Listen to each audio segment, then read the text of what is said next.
लंबे अरसे के बाद इस स्थान पर किसी सार्वजनिक सभा को संबोधित करने के लिए आप सबके सामने मैं बोल रहा हूं। आते ही आप लोगों ने बहुत ही गर्मजोशी के साथ स्वागत किया। आपने तालियां बजाकर हम लोगों का स्वागत किया है। कई बार तालियां बजाकर आपने स्वागत किया है, लेकिन आप जानते हैं भारत की परंपरा है और शिष्टाचार का तकाजा है। स्वागत, अभिनंदन और सलाम दुआ कभी एक तरफा नहीं होना चाहिए। इसलिए मैं भी अपनी तरफ से शीश झुकाकर आप सभी बहनों भाइयों का हार्दिक अभिनंदन करता हूं। आप सभी का मैं स्वागत करता हूं। आज यदि मैं आया हूं तो कृष्णपाल जी गुर्जर के लिए आया, और आपने देखा होगा कि जब जब कृष्णपाल जी चुनाव लड़ते हैं तो उनकी किसी न किसी सार्वजनिक सभा को संबोधित करने के लिए मैं जरूर आता हूं, क्योंकि बराबर मैंने कृष्णपाल जी गुर्जर को एक भारतीय जनता पार्टी के कार्यकर्ता के रूप में ही नहीं देखा है, बल्कि अपने छोटे भाई के रूप में मैंने कृष्णपाल गुर्जर को देखा है। अब बराबर इनकी तरफ से भी वैसा ही व्यवहार हमको बराबर देखने को मिला। कृष्णपाल जी गुर्जर आपके सांसद रहे हैं, मंत्री रहे हैं, विधायक भी रहे, पहले ना विधायक भी 3 बार रहे हैं। बहनों भाइयों, कहने को कोई चाहे जो भी कह दे, इन्होंने काम कम किया, अधिक किया, लेकिन कृष्णपाल जी के बारे में एक बात मैं दावे के साथ कह सकता हूं, कोई उंगली उठाकर नहीं कह सकता कि हमारे कृष्णपाल गुर्जर के दामन पर कोई भ्रष्टाचार की दाग लगी हुई हो, यह कोई नहीं कह सकता।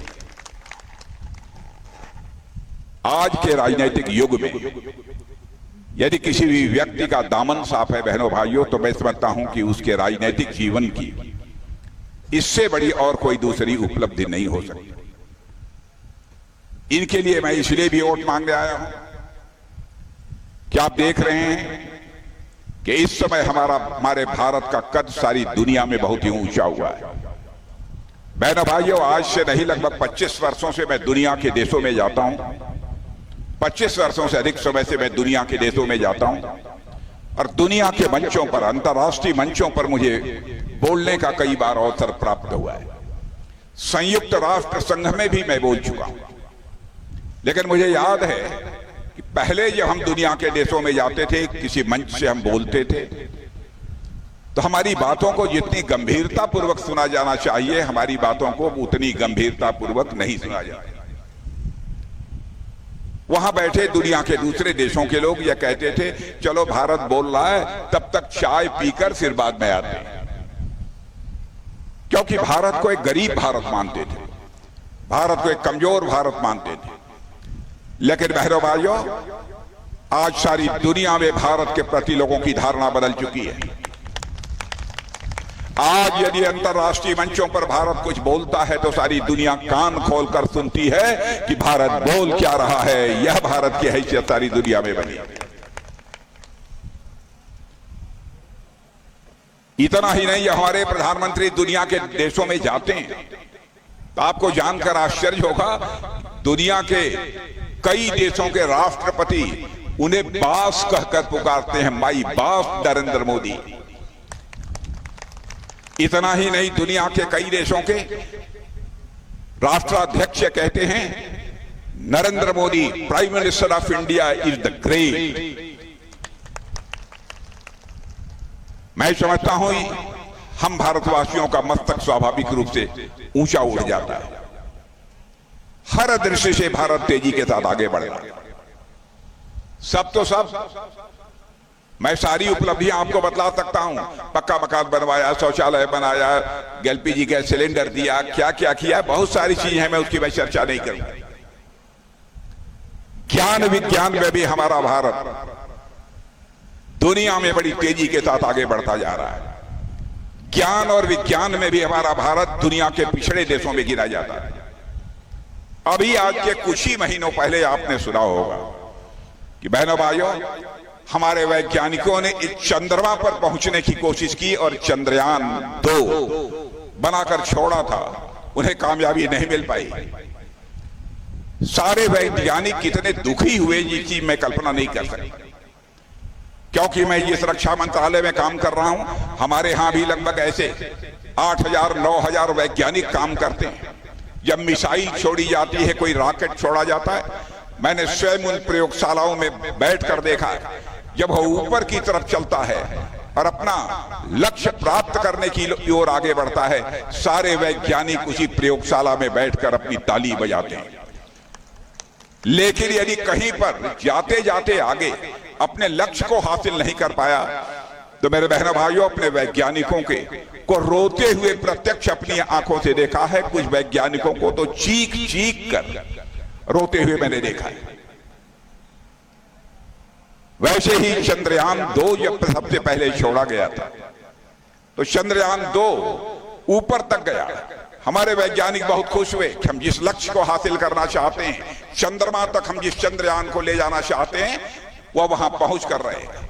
लेकिन बीच में ही कोई ऐसी अड़चन पैदा हो गई कि उस लक्ष्य को हासिल नहीं कर पाए। वैज्ञानिक हताश हो गए।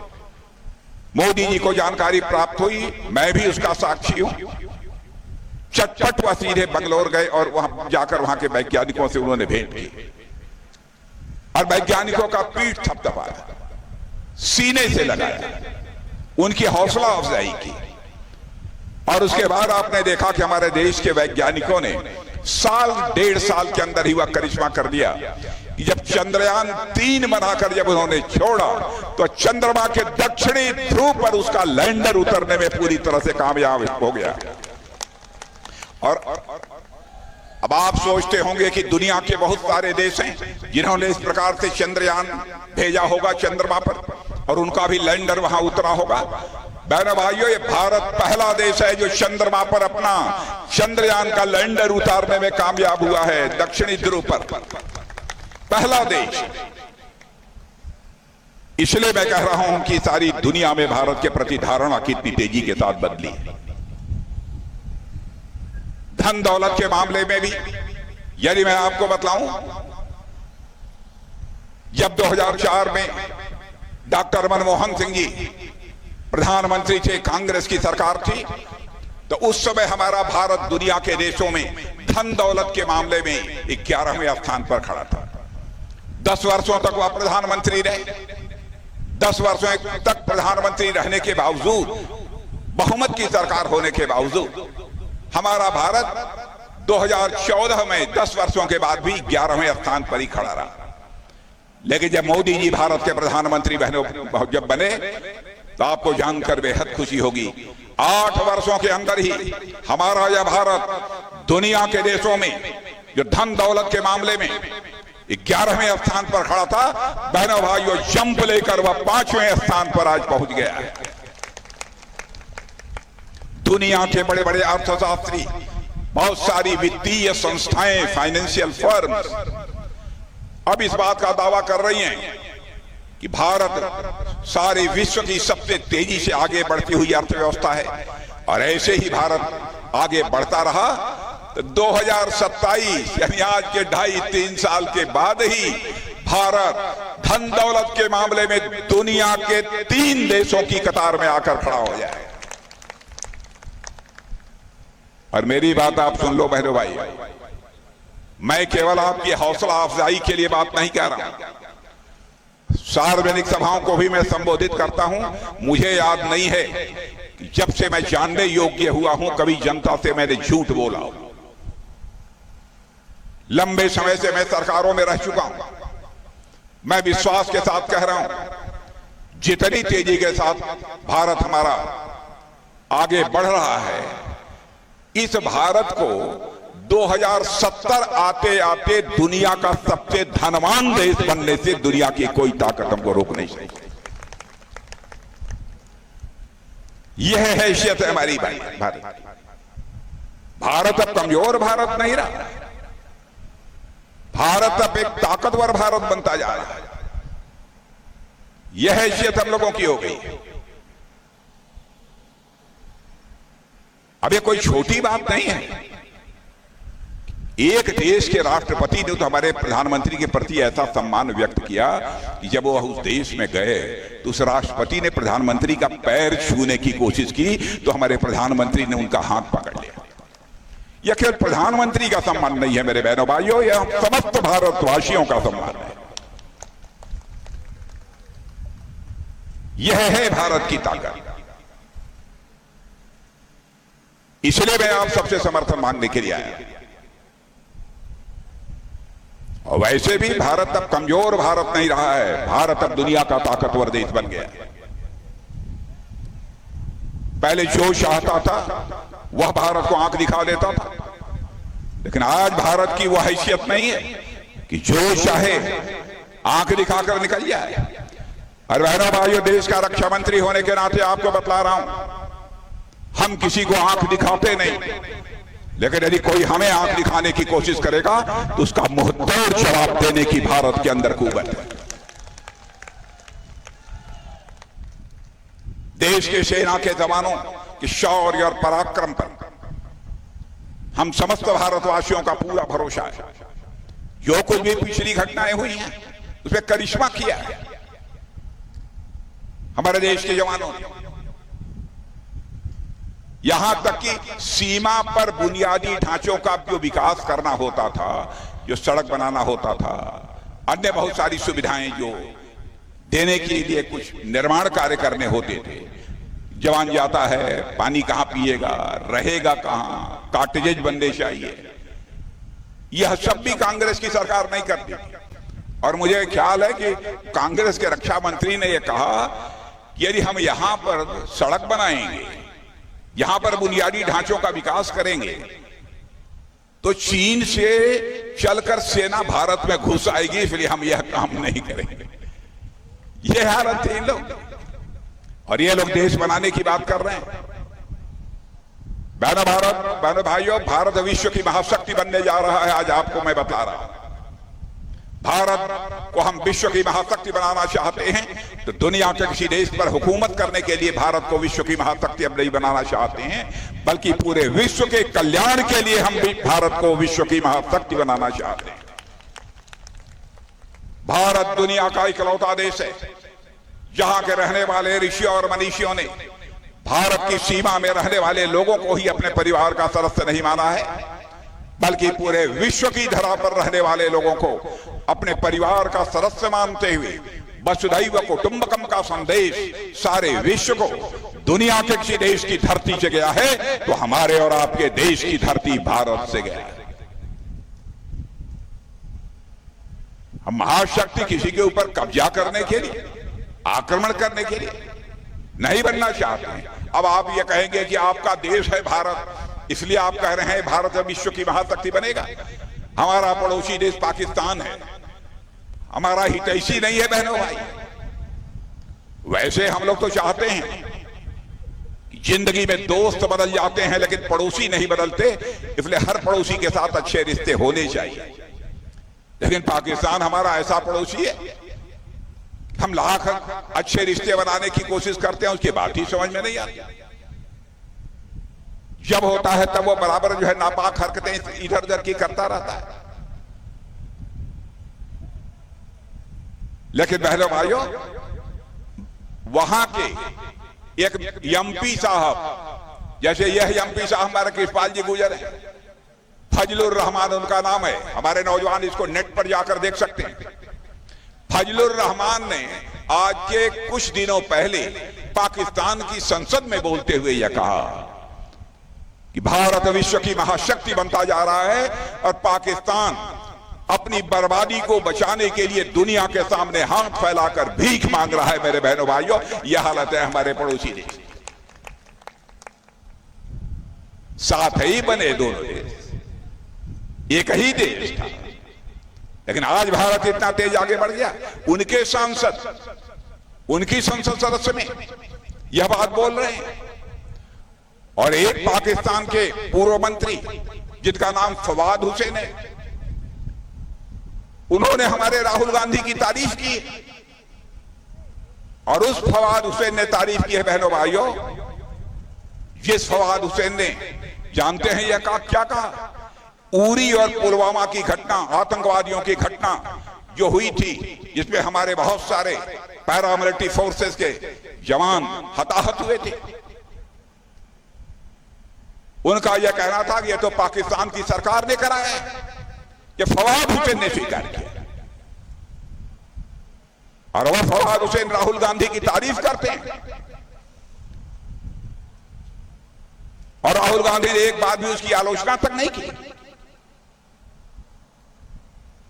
एक से एक इनके सलाहकार हैं, एक से एक सलाहकार। एक नाम आप लोगों ने सुना होगा, सैम पित्रोदा।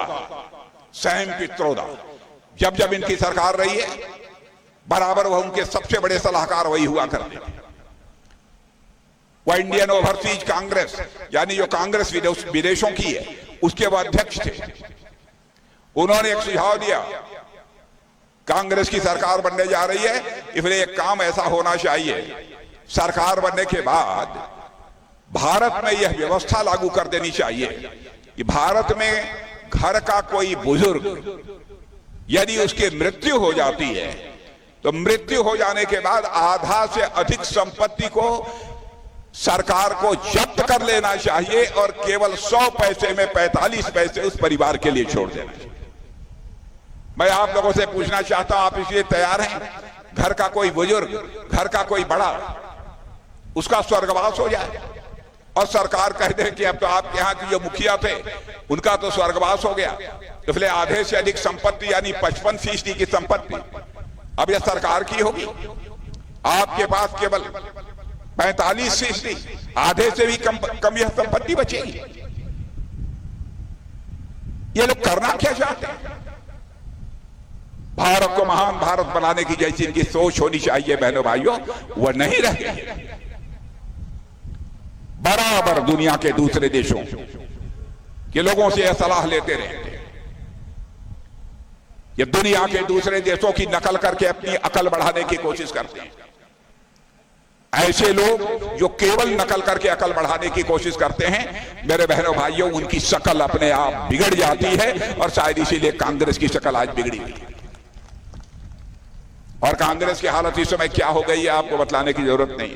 यहां कांग्रेस के प्रत्याशी ही लड़ रहे हैं ना, क्या हालत हो गई। एक समय कांग्रेस हिंदुस्तान की इतनी बड़ी राजनीतिक पार्टी थी, आज आप डंके की चोट पर सीना ठोक कर मेरे बहनों भाइयों कह सकते हैं दुनिया की आज सबसे बड़ी कोई राजनीतिक पार्टी है तो उसका नाम है भारतीय जनता पार्टी।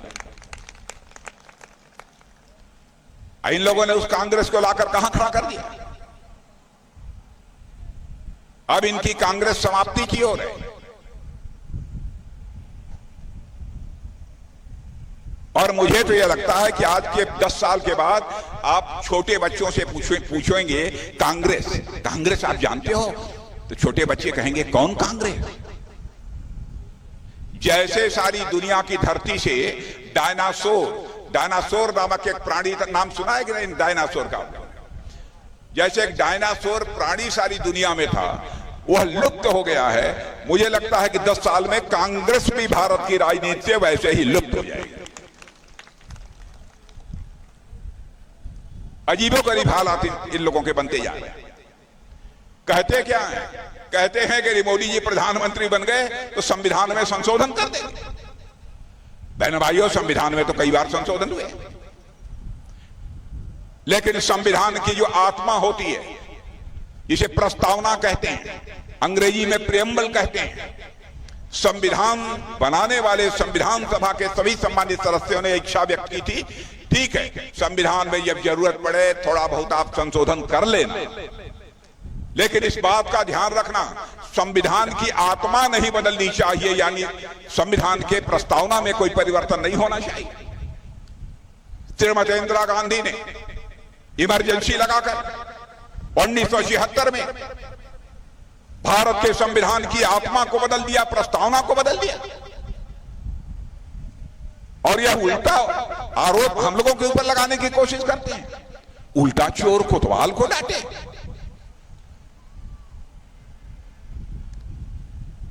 ये लोग करना क्या चाहते हैं? कहते हैं मोदी जी आएंगे बहुत सारी सरकारों को एकदम बिल्कुल भंग कर देंगे। बहनों भाइयों, 10 साल हो गए, एक भी चुनी हुई सरकार को जनता के आदेश बराबर हम लोग के सिर माथे होता है। भले ही किसी हमारे विरोधी पार्टी की सरकार रही हो, एक भी सरकार को हम लोगों ने भंग नहीं किया है। और मैं आपको जानकारी देना चाहता हूं, आजाद भारत के इतिहास में 132 बार इन लोगों ने चुनी हुई सरकारों को भंग किया है और 90 बार केवल श्रीमती इंदिरा गांधी ने सरकारों को भंग किया है। यह कहते हैं तानाशाही आ जाएगी। इमरजेंसी हम लोगों ने नहीं लगाई थी, तानाशाही तो इनके समय आई थी। बहनों भाइयों, हमारी भी 24 साल की उम्र थी 1975 में। 24 साल की उम्र में मैं भी तन्हाई में 2.5 महीने रहा हूं। तन्हाई, सॉलिटरी सेल जिसे बोलते हैं, इंदिरा जी की सरकार ने भेजा। उसके अलावा 16 महीने सेंट्रल जेल नहीं में रहा। ऐसे लाखों लोगों को, जेलों के शिक्षक को पीछे डाल दिया। और यह करने वाले लोग हमारी सरकार के ऊपर आरोप लगाते हैं सरकार आएगी तो तानाशाही आ जाएगी इस देश में। बहनों भाइयों, हमारा इतिहास रहा है, जो हम लोगों ने कहा है वह करके दिखाया है। और मैं आपको बतलाना चाहता हूं, याद दिलाना चाहता हूं, 1951 में भी हम लोगों ने कहा था, जिस दिन भारत की संसद के दोनों सदनों में हमको बहुमत मिल जाएगा, धारा 370 जिसके तहत जम्मू कश्मीर को विशेषाधिकार प्राप्त है, हम उसे चुटकी बजाकर समाप्त करेंगे। और आपने वह अधिकार दे दिया और समाप्त कर दिया। हम लोगों ने यह भी कहा था, जिस तरह भारत की संसद में बहुमत मिलेगा, ऐसी परिस्थितियां पैदा होंगी कि अयोध्या की धरती पर भव्य राम का मंदिर बन कर रहे हैं। और आपने देखा कि अयोध्या की धरती पर भव्य राम का मंदिर बन गया। और मुझे यह भी याद है कि जब पहले हम लोग आंदोलन करते थे 1984 में, झंडे लेकर, रामलला हम आएंगे, मंदिर यहीं बनाएंगे, ये कांग्रेस के लोग, सपा वाले, ये लोग कहते थे हाँ हाँ रामलला हम आएंगे, मंदिर यहीं बनाएंगे, लेकिन तारीख नहीं बताएंगे। बहनों भाइयों, अब 22 जनवरी आ गई कि हमारे प्रधानमंत्री ने धर्माचार्यों के आशीर्वाद से 12 दिन का अखंड उपवास करके रामलला की प्राण प्रतिष्ठा कर दी। मेरे बहनों भाई, और मैं कहना चाहता हूं, रामलला, आप ध्यान से मेरी बात सुनिएगा, मैं बहुत सोच समझकर बोल रहा हूं। जो भी धर्म शास्त्र, जो भी हमारी जानकारी, उस आधार पर मैं बोल रहा हूं। रामलला अपनी झोपड़ी से, अपनी कुटिया से निकलकर अब अपने महल में प्रवेश कर चुके हैं।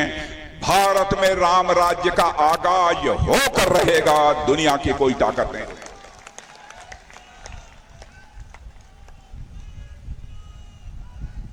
लोग यह कहते हैं कि साहब राम राज्य कैसे आएगा, राम राज्य होता क्या है। मैंने कहा, जिस दिन दुनिया के अधिकांश, भारत के अधिकांश लोगों के मन के अंदर हमारा कर्तव्य क्या होता है, हमारा पिता के प्रति क्या कर्तव्य होता है, मां के प्रति क्या कर्तव्य होता है, समाज के प्रति हमारा कर्तव्य क्या होता है, देश के प्रति हमारा कर्तव्य क्या होता है, जिस दिन यह कर्तव्य बोध लोगों के अंदर पैदा हो जाएगा, बहनों भाइयों, मैं मान लूंगा कि उसी दिन भारत में राम राज्य आ गया। सारा संकट, मर्यादा पुरुषोत्तम भगवान राम को जेल इसीलिए जाना पड़ा था, कैकेयी के अंदर वह कर्तव्य बोध नहीं था, बल्कि उनका अधिकार बोध आ गया। नहीं, मेरा पुत्र ही सिंहासन पर बैठना चाहिए, इसी कारण सारा संकट पैदा हुआ था और हमारे राम को 14 वर्ष का वनवास भुगतना पड़ा था। इसीलिए मैं कह रहा हूं, देश के नौजवानों के अंदर यही कर्तव्य बोध, जिसे अंग्रेजी में सेंस ऑफ रिस्पॉन्सिबिलिटी कहते हैं, लोगों के अंदर पैदा हो रहा है। मेरे बहनों भाई, राम राज्य आकर रहेगा।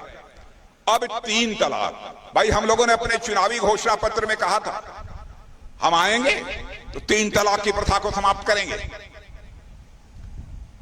अब ये कांग्रेस के लोग कहते हैं साहब दूसरे धर्म के मामले में आप लोग क्यों बोल रहे। बहनों भाइयों, हिंदू हो, मुसलमान हो, ईसाई हो, यहूदी हो, कोई भी,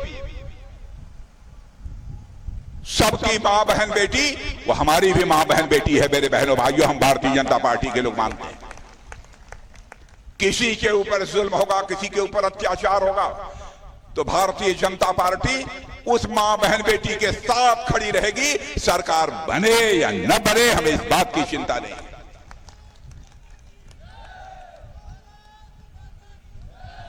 हम केवल सरकार बनाने के लिए राजनीति नहीं करते, हम देश बनाने के लिए राजनीति करते हैं। लोग कहते हैं साहब धर्म के आधार पर भेदभाव कर रहे हैं। हम कहां भेदभाव कर रहे हैं? अब एक नागरिकता कानून था, आप ये बतलाइए हमारे सिख भाई जो पाकिस्तान, बांग्लादेश और अफगानिस्तान में थे, उनका धार्मिक उत्पीड़न होता था, सताया जाता था। अब वह चलकर भारत आए, इसी तरीके से छुप कर भगकर बहुत सारे हिंदू आए, सिख आए, और मुझे मालूम है कि अखंड भारत में जब कुछ ईसाई रहते तो ईसाई भी यहां आए। मैं उस समय भारत का गृह मंत्री था। दिल्ली में एक स्थान पर आकर लोग रुके थे, मैंने जाकर देखा, बहुत ही दयनीय स्थिति है बहनों भाइयों। उसी समय प्रधानमंत्री से हमारी बात हुई, कहे राजनाथ जी अब यह नागरिकता का कानून बनाने की दिशा में आप आगे बढ़िए। और बहनों भाइयों कानून मैंने ही बनाया था गृह मंत्री रहते हुए, लोकसभा में पास हो गया था, लेकिन राज्यसभा में बहुमत न होने के कारण पास नहीं हो पाया था। उसके बाद हमारे छोटे भाई अमित जी जो इस समय भारत के गृह मंत्री हैं, उनके आने के बाद यह बिल संसद के दोनों सदनों में पास हो गया। अब जिसका भी वहां धार्मिक उत्पीड़न होगा, भारत आएगा, हम उसको भारत की नागरिकता डंके की चोट पर देंगे। जिसको विरोध करना है विरोध करें। हर चीज का विरोध के लिए विरोध किया जाता है। छोटी छोटी चीजों पर भी बराबर हमारी सरकार की नजर रहती है, हमारे प्रधानमंत्री की नजर रहती है। यह बताइए, आप लोग इतने दिनों से, हमारे बुजुर्ग भी यहां बैठे, कांग्रेस की सरकारों को लंबे समय से देखा है। जिस हद तक समाज की चिंता हमारे प्रधानमंत्री मोदी ने की है, उस हद तक आज तक किसी ने चिंता की है? चौड़ी चौड़ी सड़कें भी जो दिखाई दे रही हैं, इसकी भी शुरुआत करने का काम किसी ने किया था तो हमारे नेता आदरणीय अटल बिहारी वाजपेयी ने ही भारत में प्रारंभ किया था मेरे बहनों भाई। और उन्हीं के काम को हम लोग आगे बढ़ा रहे हैं। और हमारी सरकारों का एक इतिहास रहा है, कभी मैं हमारी सरकारों के ऊपर एक भी भ्रष्टाचार का आरोप नहीं लगा। कांग्रेस की हर सरकार पर भ्रष्टाचार के आरोप लगे, यहां तक कि कांग्रेस की सरकार रहते हुए उनके मंत्रियों को जेल की हवा खानी पड़ी। भारतीय जनता पार्टी के बारे में कोई बतला दे, एक भी भ्रष्टाचार का आरोप नहीं लगा। और राजीव गांधी जी भारत के प्रधानमंत्री थे, एक बार उन्होंने अपनी मजबूरी जाहिर करते हुए कहा, ईमानदारी से कहा, मैं किसी प्रधानमंत्री की आलोचना नहीं करता, चाहे वह किसी भी पार्टी का, क्योंकि मैं मानता हूं प्रधानमंत्री यह व्यक्ति नहीं होता है, प्रधानमंत्री यह संस्था होता है, इसलिए चाहे किसी पार्टी का हो आलोचना नहीं की जानी चाहिए। लेकिन राजीव गांधी जी ने बड़ी ईमानदारी से कहा, मैं क्या करूं, मेरी समझ में नहीं आता, मैं दिल्ली के बैंक से 100 पैसा नीचे भेजता हूं, लेकिन 86 पैसा भ्रष्टाचार की भेंट चढ़ जाता है और केवल 14 पैसा लोगों की जेबों में पहुंचता है। बहनों भाइयों, इस चुनौती को किसी ने स्वीकार नहीं किया, हमारे प्रधानमंत्री ने चुनौती को स्वीकार किया। उस समय मैं भारत का गृह मंत्री था, पहली बैठक हो रही थी, मैं भी साथ में बैठा था, अधिकारियों की बैठक थी। मैंने कान में पूछा कि मोदी जी इतनी जल्दी सभी का जनधन खाता खोलने का क्या मतलब है? कह राजनाथ जी इसके बाद बैठते हैं हम लोग तो बात करेंगे। बहनों भाइयों, मुझे भी अंदाज नहीं था कि यह व्यक्ति इतना बड़ा करिश्मा करने जा रहा है। और आपने देखा कि हमारे प्रधानमंत्री ने जनधन, आधार और मोबाइल, 3 की एक ऐसी त्रिमूर्ति तैयार कर दी बहनों भाइयों कि दिल्ली के बैंक से आज 100 पैसा चलता है तो 100 का 100 पैसा आपकी जेब में पहुंचता है। क्या कभी कोई कल्पना कर सकता था कि ऐसा भी होगा? है हिम्मत किसी के कि पैसा ले ले? जो 6000 रुपये प्रधानमंत्री किसान सम्मान निधि का पैसा आता है, एक पैसा कोई लेता है? यदि लेता हो तो बतलाइए, उसकी खाट खड़ी कर देंगे। लेता है 6000 रुपये में कोई, आपके खाते में पहुंचता है। और मेरी बात सुन लेना मेरे बहनों भाइयों, ये बात पक्की है, भारत के अंदर एक भी कच्चा घर नहीं बचेगा। भारत के अंदर एक घर शेष नहीं बचेगा जिसमें नल के माध्यम से जल न पहुंचे। माताओं बहनों को दूर दराज जाकर नदी नाले से घड़े पर घड़ा पानी भरकर अपने घरों में लौटना नहीं पड़ेगा। एक घर भी नहीं बचेगा जिस घर में शौचालय नहीं होगा। और यहां जो बैठे हैं, मैं जानता हूं बहुत सारे जो आरक्षण के परिधि में नहीं आते, उनकी भी, जो गरीब नहीं है उनकी भी बात मैं करना चाहता हूं। जो कम से कम खाते पीते लोग हैं, इसी बात करना चाहता हूं। 4 जून के बाद हम लोगों की सरकार बनने जा रही है। सरकार बनने के 15 दिन के अंदर जिनकी उम्र 70 साल अथवा 70 साल के ऊपर की है, वो घर के दादा होंगे, दादी होंगे, आजा होंगे, आजी होंगी, बाबा होंगे, कोई भी होंगे, चाहे वह कुछ भी उनकी आमदनी हो। बहनों भाइयों, सबका हर साल 5 लाख रुपए का मुफ्त इलाज किया जाएगा। मुफ्त इलाज किया जाएगा। आयुष्मान भारत की सुविधा उनको भी प्राप्त। क्योंकि मैं देखता हूं घर में जब लोग बुजुर्ग हो जाते हैं तो जितनी सेवा उनकी की जानी चाहिए कभी कभी नहीं हो पाता है। अब 5 लाख रुपए का मुफ्त इलाज होगा। जात पात धर्म इन सब सारी चीजों से ऊपर, यह सब हमारी सरकार ने किया। इसलिए मैं कहना चाहता हूं कि आप सबका पूरा आशीर्वाद हम सबको प्राप्त होना चाहिए। और आपका चेहरा देखने के बाद, आपका उत्साह देखने के बाद तो मुझे लगता है आपने मन बना रखा है। अनावश्यक मैं इतना बोल दिया।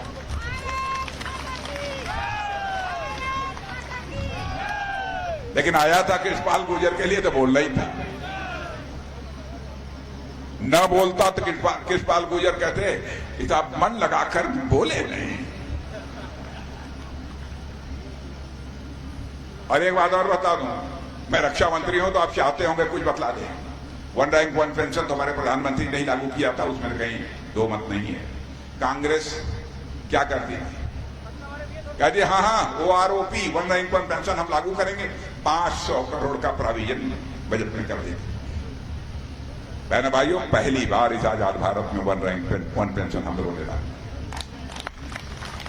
अब हम लोग तो बम, गोले, मिसाइल, जो कुछ भी मंगाना होता था, यहां तक कि छोटी छोटी बंदूकें भी हम लोग दुनिया के दूसरे देशों से मंगाते हैं। हमारे प्रधानमंत्री ने फैसला किया, कहा राजनाथ जी अब भारत को रक्षा के मामलों में भी आत्मनिर्भर बनाना चाहिए। और आज आपको मैं बता दे रहा हूं, 15 दिन पहले बहनों भाइयों मैं 31,000 करोड़ रुपए का एक्सपोर्ट करके जो है आपके बीच यहां पर बैठे। अब हम भी ब्रह्मोस मिसाइल दुनिया के दूसरे देशों को बेचते हैं। यह है भारत की हैसियत। बम, गोले, तो फाइटर प्लेन हम अब दुनिया के दूसरे देशों से को बेचते हैं। यह है भारत की ताकत। इसलिए आपका समर्थन चाहिए। भारत का सम्मान बढ़ेगा, हम समस्त भारतवासियों का सम्मान बढ़ेगा। 25 करोड़ लोगों को गरीबी रेखा से बाहर निकाल दिया, कमाल किया। आपका समर्थन चाहिए मेरे बहनों भाई। अब मैं बोलना बंद कर दूं फिर भी आप उठेंगे ही नहीं। नहीं, अब मैं आपसे निवेदन करना चाहता हूं, मेरी तरफ से फिर से मैं शीश झुकाकर आपका अभिनंदन करता हूं। आप सभी का मैं स्वागत करता हूं।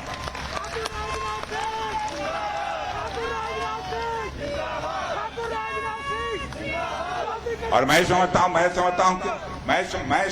हूं कि कृष्णपाल गुर्जर को आपने चुन के भेजा था तो मंत्री बने। आने क्यों, मुझे जानता मैं नहीं क्या होगा, लेकिन केवल सांसद आप नहीं चुन रहे हैं, केवल आप सांसद नहीं चुन रहे हैं,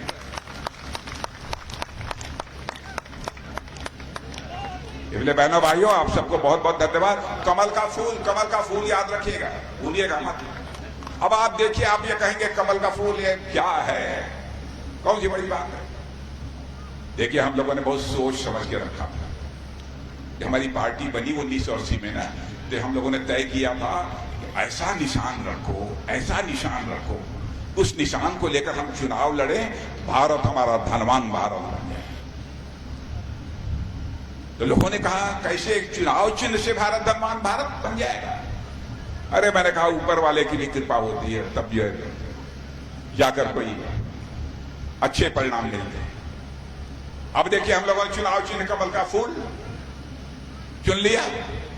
अब लक्ष्मी जी, इन लोगों को क्या हो गया? अब इन लोगों की कोई हाथ है, हाथ का है, किसी का झाड़ू है, किसी का हाथी है। मेरे भाई, लक्ष्मी जी कभी घर में झाड़ू लगाते हुए आती हैं? लक्ष्मी जी घर में कभी हाथ हिलाते हुए आती हैं? हेलो, हाय, मैं आ गई, ऐसा कभी होता है?